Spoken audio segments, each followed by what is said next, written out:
कबीर परमात्मा ने, अल्लाहु अकबर ने, सच्चिदानंद घन ब्रह्म ने की है जो काशी में 120 वर्ष तक जुलाहे की लीला करके सहस्री राय थे, सहस्री चले गए। अपने गुणों के अनुसार वो परमात्मा किन किन महापुरुषों को कलयुग में मिले जो दास के नोटिस में है, नॉलेज में है। आदरणीय धर्मदास साहिब जी, आदरणीय मुल्कदास साहिब जी, आदरणीय दादू साहिब जी, आदरणीय नानक साहिब जी सिख धर्म के प्रवर्तक, आदरणीय गरीबदास साहिब जी गांव छुड़ानी जिला ददर हरियाणा वाले, आदरणीय गीसा दास जी गांव खेखड़ा जिला मेरठ उत्तर प्रदेश वाले, आदरणीय स्वामी रामानंद जी बनारस वाले, काशी वाले, इन महापुरुषों को वो परमात्मा अपनी लीला अनुसार, अपने गुणानुसार मिले और इनको सचखंड लेकर गए।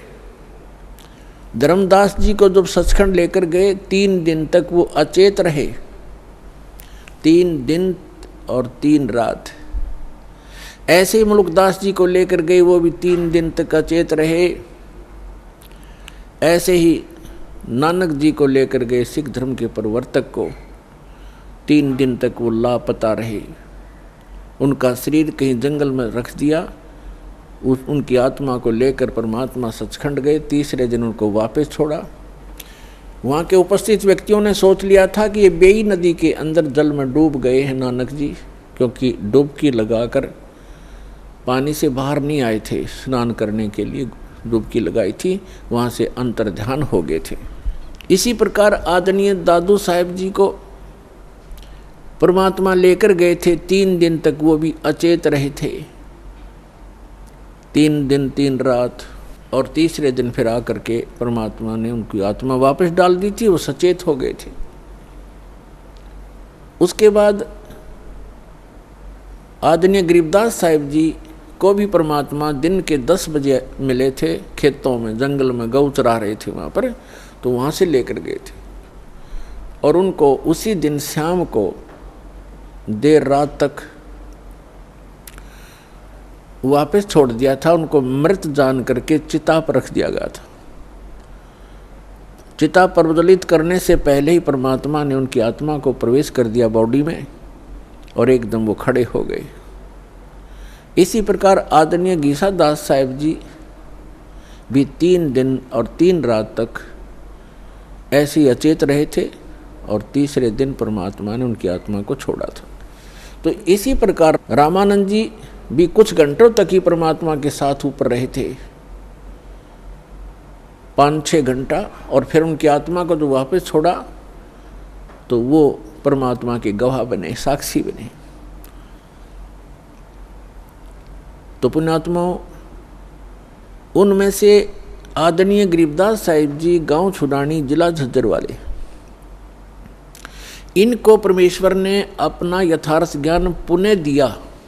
वैसे तो अन्य महापुरुषों को भी बताया, लेकिन उस समय की वाणी जो है बीच में थोड़ी बहुत कोई रह जानी थी, इधर उधर पूरी संग्रहित नहीं हो पानी थी। तो गरीबदास जी के रूप में परमात्मा ने उस प्यारी आत्मा के माध्यम से अपना कंप्लीट ज्ञान दिया। और एक गोपाल दास नाम के एक दादूपंथी संत ने वो लिखी और गरीबदास जी बोला करते थे। ऐसे ही धर्मदास साहिब जी ने लिखी थी, परमेश्वर कबीर जी बोला करते थे। लेकिन इतने समय गुजर जाने के बाद उसमें मिलावट हो जाना स्वाभाविक था, इसलिए परमात्मा ने आदरणीय गरीबदास साहिब जी के द्वारा अपना यथार्थ ज्ञान पुनः प्रकट करवाया। और इसका प्रमाण उन्होंने पहले ही बोला था कि 12वां पंथ गरीबदास पंथ होगा और गरीबदास जी के माध्यम से मेरी वाणी पुनः प्रकट होगी, प्रकाश होगा। तो गरीबदास जी ने बताया है, हम सुल्तानी नानक तारे दादू को उपदेश दिया, जात जुलाहा भेद न पाया यो काशी माहे कबीर हुआ। गरीबदास साहिब जी कह रहे हैं कि हम इंक्लूडिंग मी यानी गरीबदास सहित नानक जी को, अब्राहिम सुल्तान अधम को और दादू जी को, गरीबदास साहिब जी कह रहे हम सब को पार किया। किसने? परमात्मा कबीर जी ने। और कौन है वो कबीर जी? जो धानक रूप में, जुलाहे रूप में काशी में 120 वर्ष तक रहे थे। वो परम अक्षर ब्रह्म, वो सत्य पुरुष, वो अकाल मूर्त हैं, वो शब्द स्वरूपी राम है। हम सुल्तानी नानक तारे दादू को उपदेश दिया, जात जुलाहा भेद न पाया वो काशी माहे कबीर हुआ। अनंत कोटि ब्रह्मांड का एक रति नहीं भारे, सतगुरु पुरुष कबीर हैं कुल के सिरजनहार। आदरणीय नानक साहिब जी ने कहा, जो गुरु ग्रंथ साहिब के पृष्ठ नंबर 24 पर अंकित है वाणी कि एक सवान दुई सवानी नाल भलके भोकाई सदा ब्यार, कूड़ छुड़ा जूठा मरदार, ये धानक रूप रहा करतार। तेरा एक नाम तारे संसार में, ए हो आस ए है आधार। और धानक रूप रहा करतार। फाई सूरत मलुक की वेश, ए ठगवाड़ा ठगी देश, खरा सियाणा भौता भारी, धानक रूप रहा करतार। परमात्मा सचखंड में लेकर गए आदरणीय नानक साहिब जी को। फिर परमेश्वर ने उनको बेई नदी के किनारे वापस छोड़ दिया सहशरीर। तो उसके बाद उन्होंने, परमात्मा ने सचखंड में कहा था कि मैं काशी में रहता हूँ, जुलाहे का काम, दानक का काम करता हूँ और सतनाम दूंगा, वहाँ आ जाना, सतनाम से मोक्ष होगा बच्चा, और कोई तरीका नहीं। तो नानक साहिब जी एक सुल्तानपुर शहर में एक नवाब के यहाँ मोदी खाने में नौकरी करते थे। वो नौकरी त्याग दी, सच्ची सरकार की नौकरी के लिए चल पड़े। बनारस में पहुँचे, जब देखा जो सचखंड में देखी थी जो सूरत, और वो देखा वहाँ एक जुलाहे के रूप में कपड़ा बुनते हुए, तब कहा था फाई सूरत मुल्क की वेश, ए ठगवाड़ा ठगी देश, खरा सियाणा बहुता बार, ये धानक रूप रहा करता। कहा था ये बोली आत्माओं, देखो ये लोगों आओ, ये अपने आप को छुपाए बैठा है, ये ठग है, ये ठगवाड़ा है। प्यार में रो रो कर कह रहे थे, ये बैठा धानक रूप रहा करता और धानक रूप रहा करता। इसी प्रकार मुलुकदास जी ने कहा, दादू साहिब जी ने कहा है कि जिन मुख को निज नाम दिया सोए सतगुर हमार, दादू दूसरा कोई नहीं, ये कबीर सिरजनहार। और मुलुकदास जी ने कहा था, जपोरे मन साहेब नाम कबीर, जपोरे मन परमेश्वर नाम कबीर। और फिर कहा है कि दास मलोक सलूक कहत है, खोजो खसम कबीर, जपोरे मन परमेश्वर नाम कबीर। काफी लंबा प्रकरण है, लेकिन हम थोड़ा थोड़ा आपको प्रमाण दे रहे हैं।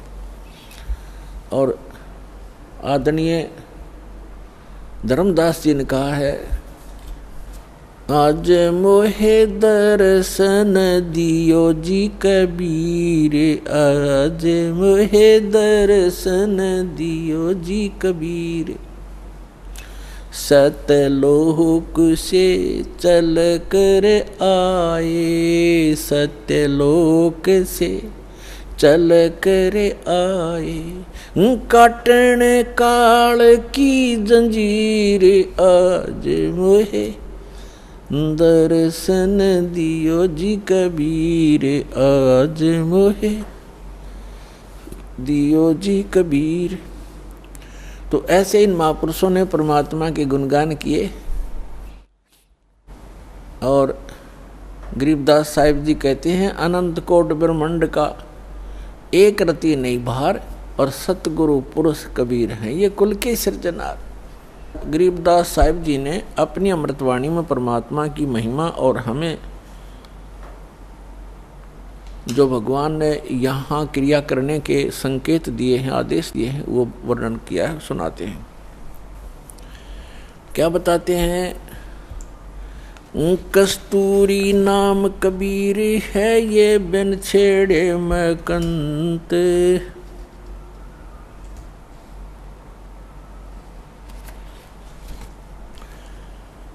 आद अंत की कहते हूँ, पटतर कोई न संते।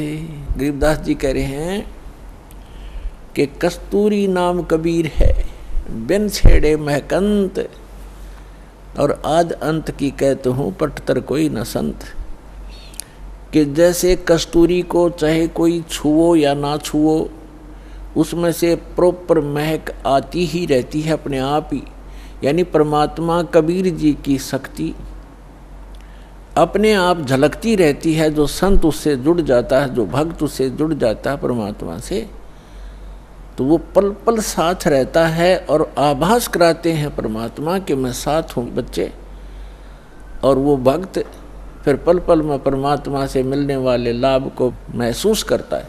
तो यहाँ कहते हैं कस्तूरी नाम कबीर है, परमात्मा से प्राप्त जो मंत्र है, परमात्मा की शक्ति उस मंत्र जाप करने वाले के अंदर अपने आप कार्य करती रहती है।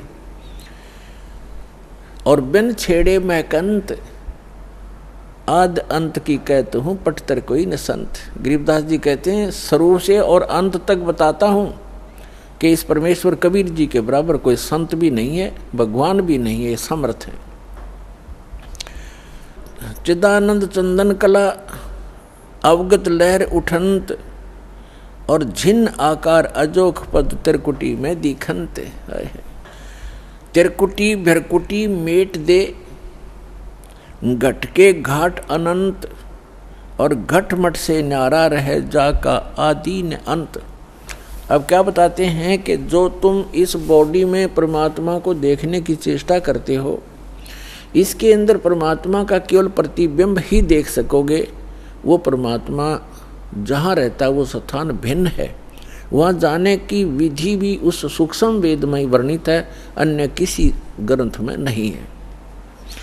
नैनो मद निरखत रहे अवगत नाम कबीरे, बेड़ा पार लगाए हूँ सुरत सरोवर तीरे।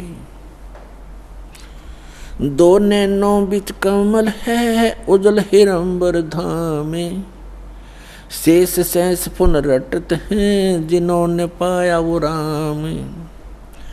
शेष 88 ना गए 2400 पर चोखे, 3300 पर तलब है कोई बकरा कोई भूखे।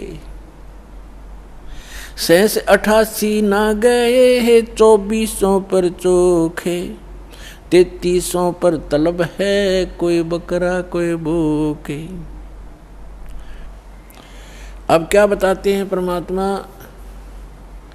गरीबदास जी कह रहे हैं परमात्मा की महिमा के जिस स्थान पर हमने पहुंचना है, जहां जाने के बाद साधक को कोई जरा और मरण कष्ट नहीं रहता, वहां किसी चीज़ का अभाव नहीं है, वो सुख सागर है।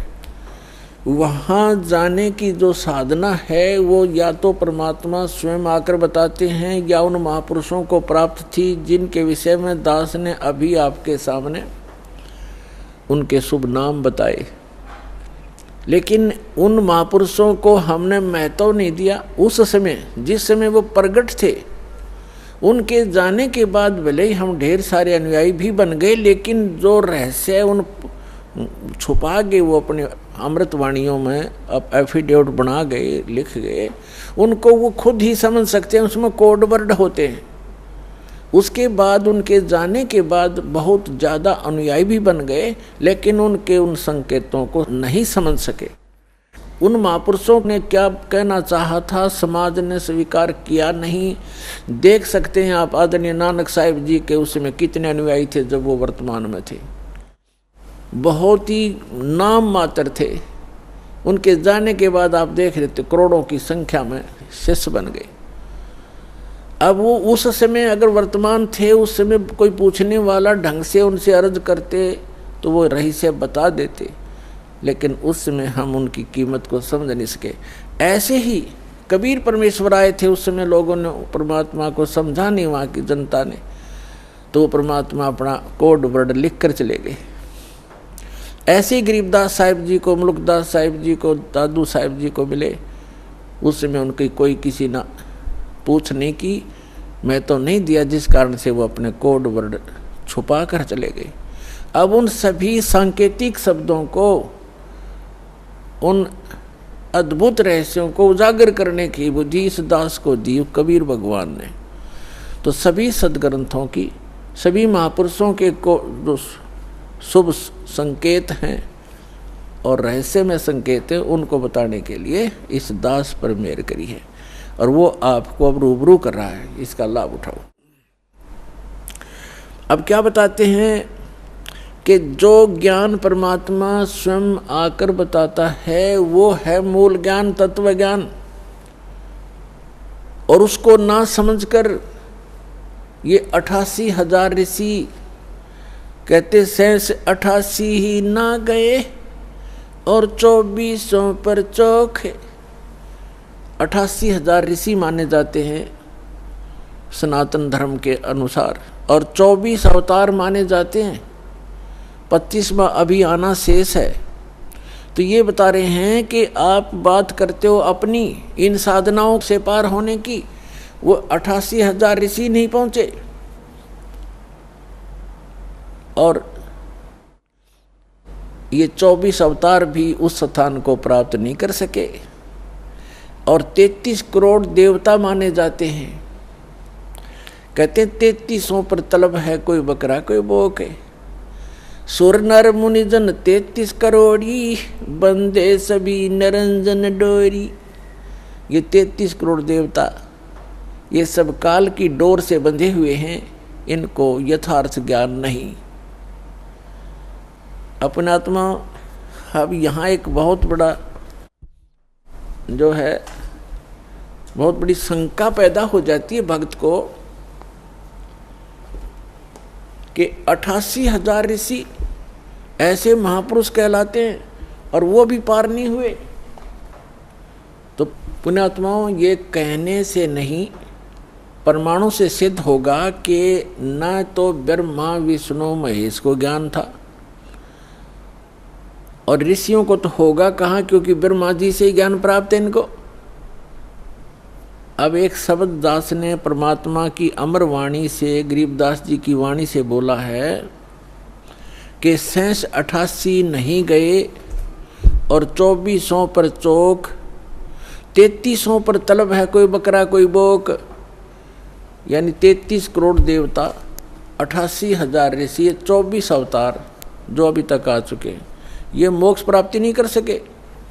क्यों नहीं कर सके? क्योंकि इनके पास अध्यात्म ज्ञान नहीं था, वो तत्व ज्ञान नहीं था जो श्रीमद् भगवद गीता अध्याय नंबर 4 के श्लोक नंबर 32 में कहा है कि सच्चिदानंद घन ब्रह्म की वाणी में वो अमृत ज्ञान, वो तत्व ज्ञान है जो उन्होंने अपने मुख कमल से बोला है। उसमें विस्तार के साथ साधना लिखी है, यज्ञ यानी धार्मिक अनुष्ठानों की जानकारी बताई है।